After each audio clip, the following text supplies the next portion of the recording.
Ces 2 dernières semaines, je t'ai partagé 2 vidéos pour te dire comment te fixer des objectifs solides et atteignables. Je t'ai également dit que pour les atteindre, tu devais être régulier. Pour ce faire, tu vas devoir ritualiser certaines choses et si tu veux bien savoir pourquoi, je t'invite à regarder cette vidéo. Bienvenue à toi sur Bourgeon Ambitieux, je m'appelle Andrea et aujourd'hui je vais te partager l'importance des rituels et également 4 habitudes que tu dois absolument intégrer dans ces rituels. Sache également qu'au cours de cette vidéo, je risque de dire rituel ou routine, mais en fait je parle exactement de la même chose.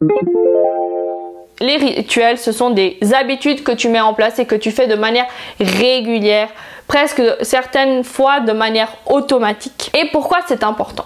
En fait, les rituels vont te permettre de te mettre en route pour un certain événement. Les rituels du matin, il va te permettre de te préparer, de te mettre dans l'état mental pour attaquer ta journée. Le rituel du soir, il va te préparer au sommeil pour avoir une nuit réparatrice. Avant d'aller plus loin, j'aimerais te demander si tu es le genre de personne à dormir jusqu'à la dernière minute le matin. Est-ce que tu te réveilles et puis tu cours en attrapant quelque chose sur le pouce pour arriver au boulot? Si c'est le cas, comment est-ce que tu te sens quand tu arrives au boulot? Est-ce que tu es en forme, bien réveillé pour attaquer ta journée ou tu es plutôt un peu morose et puis un peu grognon? Si c'est le cas, tu as peut-être besoin d'une routine matinale. Et puis le soir, est-ce que tu regardes Netflix jusqu'à pas d'heure avant d'aller dans ton lit et scroller ton attel jusqu'à ce que tu sois assez fatigué pour t'endormir? Le lendemain matin, est-ce que tu arrives à te réveiller à la première sonnerie de ton réveil ou est-ce que tu snoozes encore et encore? Il se peut que tu aies également besoin d'une routine du soir. Le corps et l'esprit n'aiment pas être brusqués. Et en fait, les rituels, ça va te permettre de te mettre en route pour attaquer les différents événements de ta journée ou de ta nuit. Par le passé, je faisais comme toi. Je me dormais jusqu'à la dernière minute et puis je me levais le matin, je mangeais quelque chose sur le pouce et je courais attraper mon bus pour ne pas arriver en retard à l'école. Le soir, je regardais les réseaux sociaux sur mon attel jusqu'à ce que mes yeux finissent par se fermer tout seuls et que je sois assez fatiguée pour m'endormir. Mais depuis que j'ai intégré les rituels, je me sens plus en forme. Le matin au boulot, je suis pleine d'énergie, enthousiasme et motivée pour attaquer ma journée. Et le soir, j'arrive à m'endormir facilement et le lendemain matin, même si j'ai pas eu mes 7 heures de sommeil, je me sens bien réveillée. En fait, je pense que tout le monde a une routine. Comme je t'ai dit en début de vidéo, c'est des habitudes que tu fais tous les jours de manière presque automatique pour certaines choses. Les habitudes que je vais te partager, tu vas pouvoir les intégrer soit dans le rituel du matin, soit dans le rituel du soir, ou bien les deux comme c'est parfois mon cas. La première habitude que je vais te partager, c'est le sport. Tu n'as pas besoin d'aller te taper 1 heure de course ou bien d'aller à la salle, mais seulement de faire augmenter ton rythme cardiaque. Si tu as l'occasion d'aller à la salle de sport ou d'aller courir avant, fais-le si ça te fait plaisir. Mais tu peux simplement choisir de faire un seul exercice ou bien une combinaison d'exercices qui te plaisent, comme tu peux faire du yoga ou simplement quelques salutations au soleil. Dans mon cas, je fais 20 minutes de HIIT les jours où je ne vais pas à la salle de sport et j'essaye actuellement d'intégrer 10 minutes de yoga pour les autres jours. La deuxième habitude est l'écriture. Il y a diverses manières de pratiquer l'écriture. Si tu es écrivain, tu peux peut-être profiter et écrire quelques chapitres ou quelques lignes de ton livre. Tu peux également choisir de noter dans un carnet tes pensées, tes réflexions sur certaines choses. Tu peux aussi réécrire tes objectifs tous les jours, etc.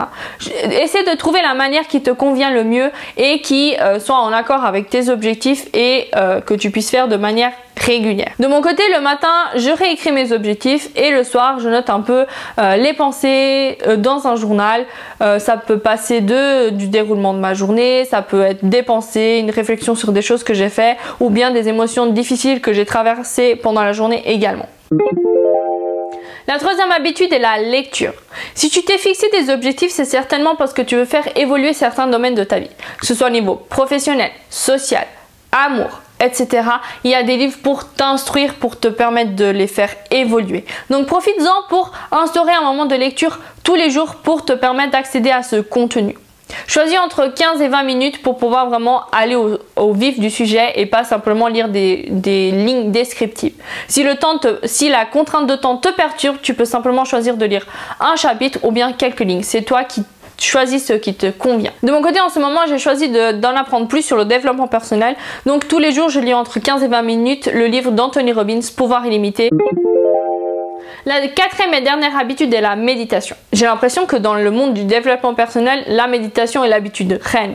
Pour être sincère avec toi, c'était l'habitude qui m'a pris le plus de temps à mettre en place et avec laquelle j'ai vraiment eu beaucoup de difficultés. Mais à partir du moment où en fait j'ai réussi à trouver une manière de méditer correctement, je remarque que je suis plus sereine et que j'arrive à plus me centrer sur moi-même, sur mes émotions et d'en apprendre également plus sur moi. C'est une habitude qui m'apporte énormément de positivité dans ma vie et que je recommande fortement. Futurement, je te ferai une vidéo sur mon retour sur la méditation. Au niveau de la méditation dans ma journée, le matin, je fais sans faute 10 minutes de méditation et il m'arrive le soir quand je suis un peu perturbée et que l'exercice de l'écriture n'a pas été suffisant, je fais 10 minutes de méditation avant de m'endormir et très souvent quand je suis très agitée, ça m'aide à m'endormir directement. Il m'arrive également sur le retour du boulot dans le train de faire entre 5 et 6 minutes de méditation pour me permettre un peu de faire la liaison entre le travail et puis la maison et les objectifs et mes objectifs personnels auxquels je vais devoir me dédier en arrivant à la maison. Voilà pour les rituels et les 4 habitudes que je te recommande fortement de mettre en place dès aujourd'hui.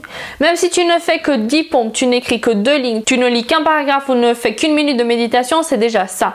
Tu peux commencer par mettre qu'une habitude et puis de rajouter une après l'autre. Tu peux également en rajouter d'autres à ces 4 habitudes que je t'ai partagées comme c'est mon cas. Mais je suis certaine que tu vas retenir un sentiment très positif de ces 4 habitudes qui sont l'écriture, le sport, la méditation et la lecture. Je t'invite à te créer une petite routine du matin et une petite routine du soir et à les suivre tous les jours pendant 2 semaines sans faute. Et puis tu peux me partager ton expérience dans les commentaires ou bien sur Instagram. Je suis super curieuse de savoir qu'est-ce que tu pourras en retirer. Si cette vidéo t'a plu, je t'invite à t'abonner à ma chaîne pour plus de vidéos sur les routines, les bonnes habitudes à avoir, mais également des conseils pour l'organisation, la nutrition et le sport pour être en pleine forme et avoir de l'énergie pour attaquer tous tes objectifs que tu t'es bien entendu fixés avec la méthode Smarter et également les 4 clés pour des objectifs solides. Si c'est du charabia ce que je te raconte, je t'invite à regarder mes 2 dernières vidéos sur les objectifs et je te dis à la semaine prochaine pour plus de contenu. Ciao!